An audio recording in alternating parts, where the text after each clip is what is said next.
السلام علیکم ورحمۃ اللہ وبرکاتہ۔ پیارے دوستوں، آج ہم سید امین القادری صاحب سے ایک ایسا طریقہ جاننے والے ہیں جس سے ہر کوئی چاہے تو مالدار ہو سکتا ہے، پیسہ والا بن سکتا ہے۔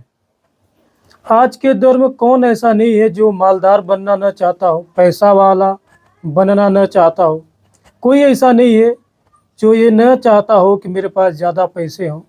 ہر کسی کو آج کے دور میں زیادہ پیسے کی ضرورت ہے۔ ہر کوئی سوچتا ہے میرے پاس زیادہ پیسے ہوں، اچھے سے اچھے گاڑی ہو، اچھے سے اچھے گھر ہوں۔ تو آج کی اس ویڈیو میں ہم سید امین القادری صاحب سے یہ جانیں گے کہ ہم کون سا ایسا طریقہ اپنائیں کہ جس سے ہم مالدار ہو جائیں، جس سے ہماری ہر ضرورت پوری ہو جائے، حتیٰ کہ ہم بیمار بھی ہوں، کوئی بھی آفت مصیبت سے بھی نجات ہمیں مل سکتی ہے۔ آئیے وہ طریقہ کون سا ہے ہم سید امین القادری صاحب سے سنتے ہیں۔ ویڈیو کو آپ پورا دیکھیے گا اور یہ طریقہ جان کے جائیے گا کہ نہیں وہ کون سا طریقہ ہے جس سے کو ہم کرنے سے جلد ہم مالدار بن سکتے ہیں۔ نا آسان تعویذ یہ تنگ دستی اللہ کی راہ میں دینے لگو، 1 دو گے 10 آئے گا، لیکن نیت اچھی، اللہ پہ بھروسہ۔ آج ہمیں سب پہ بھروسہ ہے، اللہ پہ نہیں ہے۔ تعویذ والا بابا کہہ دے یہ تیرا کام ہو جائے گا، آنکھ بند کر کے بھروسہ ہے۔ اللہ کہے گڑ گڑا میں کروں گا، ہے کوئی گڑ گڑانے والا؟ اللہ پاک فرماتا ہے، حدیث قدسی ہے، صحیح میں ہے کہ اللہ ہر رات کے، صرف شب برات شب قدر نہیں، اللہ پاک ہر رات کے آخری حصے میں پہلے آسمان پہ تجلی کرتا ہے جیسا کہ اس کی شان ہے، اور پھر فرماتا ہے میرے بندے مانگ، کیا مانگتا ہے تو جو مانگے گا میں تجھے عطا۔ بے شک سیاسی لیڈر کہہ دے گڑی یہ بنا کے دیں گے وہ بنا کے دیں گے تو ان پہ بھروسہ کرتے ہو، اور اللہ روز فرما رہا ہے مانگ میں تجھے عطا کروں گا، اور اس کو چھوڑ کے ادھر ادھر بھٹک رہا ہے بندہ۔ کتنا گندا ہے بندہ، سب پہ بھروسہ، رب پہ بھروسہ نہیں، اللہ پہ توکل نہیں۔ ارے رات کی آخری حصے میں گڑ گڑا کے دیکھو۔ حضرت سیدنا مخدوم اشرف ہمارے مخدوم فرماتے ہیں مجھے رات کی آخری حصے میں جا کر جو نعمتیں ملی ہیں کسی نفل عبادت کی وجہ سے وہ نعمت نہیں ملی ہے۔ یہ ہے اس وقت سے گڑ، تو اللہ کے ساتھ تجارت کرو لیکن نیت اچھی ہو۔ بتائیں، بات ختم کرتے ہیں، وقت تو ہو گیا، حالانکہ ذہن پھر چاہتا ہے کہ باتیں کی جائے، دل کے اندر باتیں امٹ امٹ کراتی ہے، لیکن بہرحال جانا ہے آگے۔ ایک بات ختم کرتے ہوئے کہتا ہوں، دیکھو نیت اچھی ہو، اللہ کے ساتھ تجارت، 1 2 10 ضرور ملے۔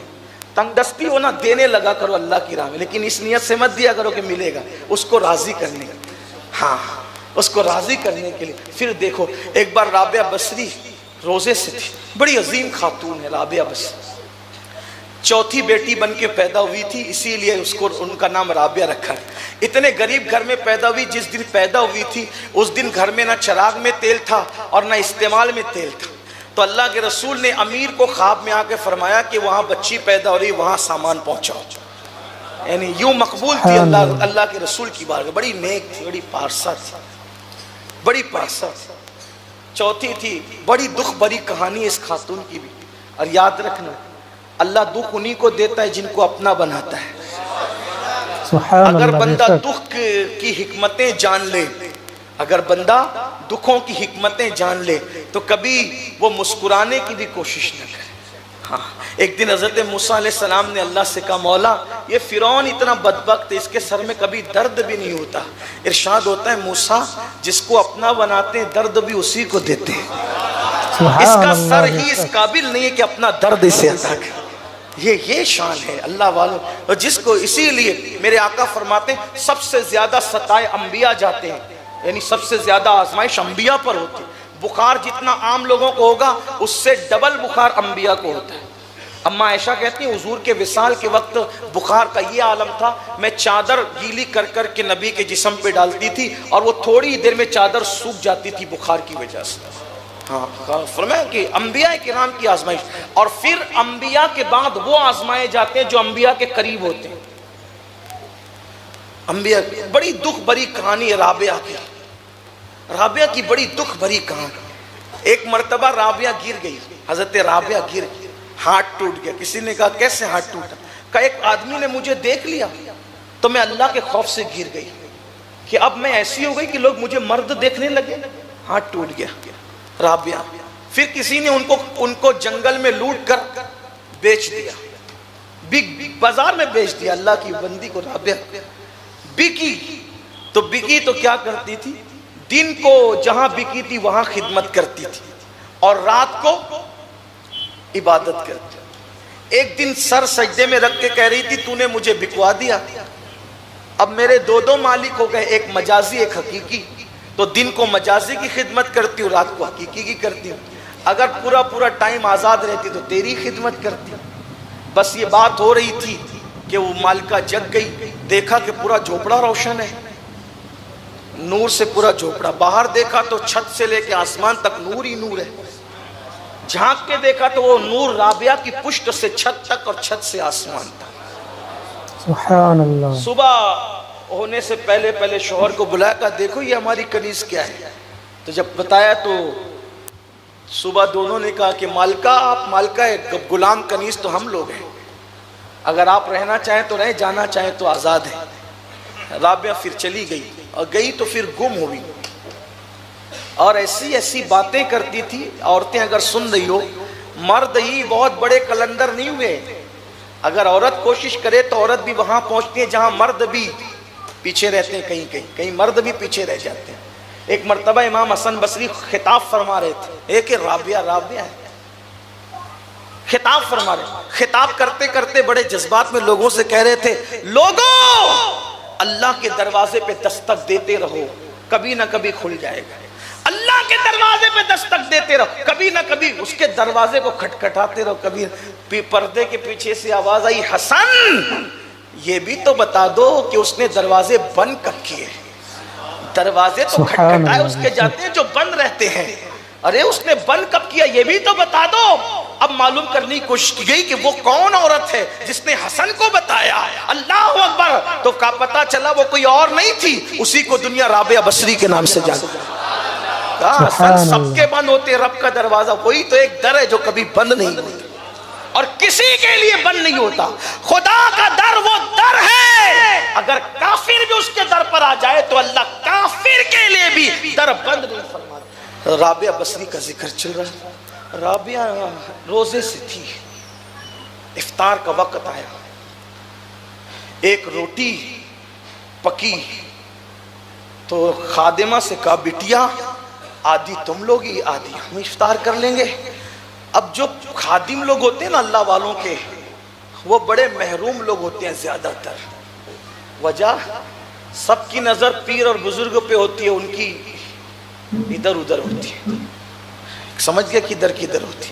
ہاں مسافہ کرتے ہیں تو پیر کے ہاتھ پہ نظر نہیں ہوتی, وہ ہاتھ کے اندر جو لوگ دے کے جاتے ہیں اس پہ ہوتی. سب نہیں ہوتے ہیں ایسے, لیکن پیر کا خادم اکثر بڑا محروم ہوتا ہے اللہ ماشاءاللہ.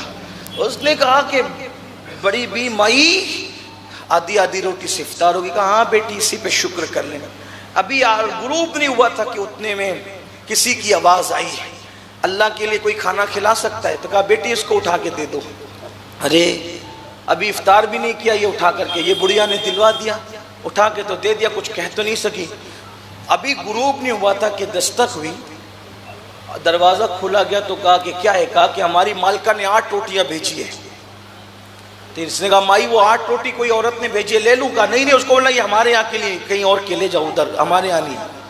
ابھی اور غصے میں ہی, ابھی غروب ہونے والا ہے, ارے ایک کا 8 ملا تو لیتی نہیں بڑھیا. لیکن پھر ابھی وقت ابھی بھی نہیں گزرا تھا, افطار کا وقت نہیں آیا تھا. ایک کسی نے کہا 10 روٹیاں لائے ہیں آپ کے لیے. ہاں کہا یہ ہمارے لیے لاؤ, لے لیا. تو کہا مائی 8 کیوں واپس کیا, 10 رکھ لیا؟ فرمایا اللہ کا وعدہ کبھی غلط نہیں ہوتا. ان اللہ لا یخلف المیعاد, ان اللہ لا یخلف المیعاد, اس کا وعدہ کبھی خلاف نہیں ہوتا. کہا اس نے کہا 1 دو گے تو کم سے کم 10 دوں گا. یہ کم سے کم ہے 10 سے کم نہیں دے گا وہ. تو 8 آئی تو میں نے سوچا اس کا وعدہ جھوٹا کیسے ہو سکتا ہے, اس لیے 8 اپنے لیے نہیں کسی اور کے لیے تھا. اپنے لیے تو 1 کا 10 ہی ہوگا نا کم سے.